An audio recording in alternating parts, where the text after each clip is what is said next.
Hi, I'm Kids in Museum, and we are at Colebrookdale today for Takeover Day 2012. And we have two separate schools here today, which we're going to get introduced to later. Rebecca, can you tell me why we came up here today? Because this is where we started. But I think that the cookies from the past and the cookies from now should be put together on one stage to make more sense. Right. And what did you guys think about that? I would agree with that. But we're mainly here because we were asked to come, and we would like to sort of rearrange the layout and the style of this building to get it good for a wider audience, really. Right. So what you were saying about spreading it out with the different ages could potentially work with what you guys would like also. Yeah. So what we're going to do right now is have a little tour of the place, and you're going to tell me various things that you would like changed that you went through this morning, okay? Okay. I was thinking maybe the ovens could go from the oldest to the newest, like in order. We were confused as to why there is china in an iron museum. Good question, and did we find out? No, not really. But another point that we would like to make about this case is the small writing. I know Jeremy found it quite hard to read it, and it might be hard for other people as well, and we just like to make it a bit bigger so they can read it. Okay, so the next part we'd like to talk about is these things here. We're not sure really what they're for, but we just think they're a bit cheesy, a bit tacky, and they kind of block the view when you come in. They take away from the beams. We thought that they should show them off a bit more because they're nice, but these things kind of take away from that. Also, they're at the wrong height, so lots of people could just walk into it and not see it or accidentally bang their head, so it could be a safety hazard. Right. And then when you walk in, there's like a 360 3D like cinema thing with like a pyramid of seats and like showing you how iron's made and stuff. And then one of these is like an escalator which goes up, and then you've got an elevator.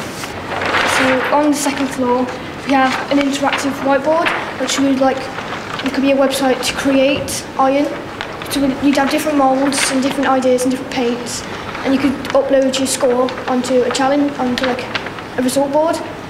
And then the cafe is really like chilled out. You've got like boards up that shows like the future of iron in the past and how things are made, so you can sit there and just read it as you're going through, and it's like really quiet and chilled out. We've got a map of the, what's it called? Commondale, and it's made out of Lego.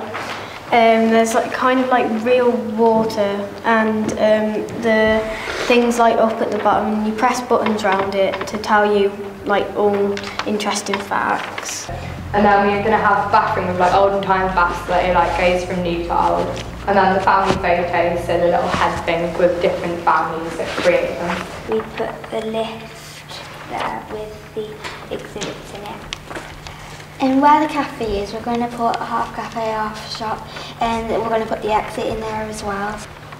On the second floor there was a video, but we thought it could be time for a new video using modern technology, 3D images, but you need to think about sound, because we noticed that the sound does travel from one room to another.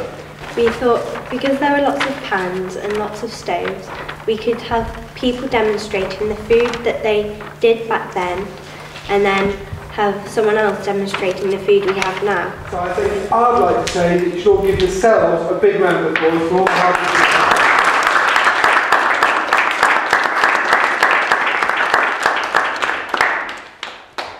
for our students to meet and engage with professionals other than teachers, in this case museum staff and curators, is a tremendous eye-opener, and we've seen it has a direct impact on raising aspirations. We have a group of young people who've been chosen because of an interest in humanities subjects, geography and history, and what it's shown is given a platform, they are very articulate, very creative, and probably far more imaginative than people of our generation. And we've had a totally different point of view as to what children would like in museums. They've been so good at giving their opinions, and it's been a really good day. One of the things that I like about what Ironbridge does, as opposed to what other museums do, is you bring in two diverse age groups, and yet somehow It wouldn't work anywhere else in any other museum other than Ironbridge, because we've seen quite a few museums and it's amazing. Why do you think that is?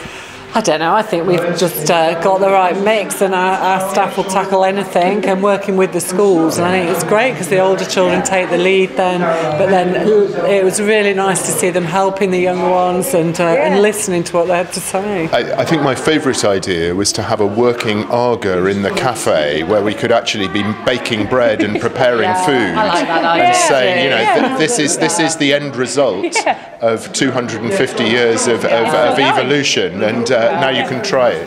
And these ideas are going to be looked at. Absolutely. I mean, we've got just a very loose concept design at the moment, and these ideas will absolutely feed into that, and we really hope that we'll continue to work with those schools and these children to develop that over the next sort of 12 to 18 months as we actually realise that. And certainly some of those ideas, or some of them are a bit off the wall, they're definitely aspects of them we will, you know, incorporate. So Matt, you've been in charge of Takeover Day today. Yeah, I have. And what has gone into all this planning? There's been quite a bit's gone into the planning. I think one of the first things is kind of overcoming what might be your nerves of having what you think are really good ideas torn to shreds by people who have got no scruples at all about being really honest. And so there's a little bit of trepidation in that.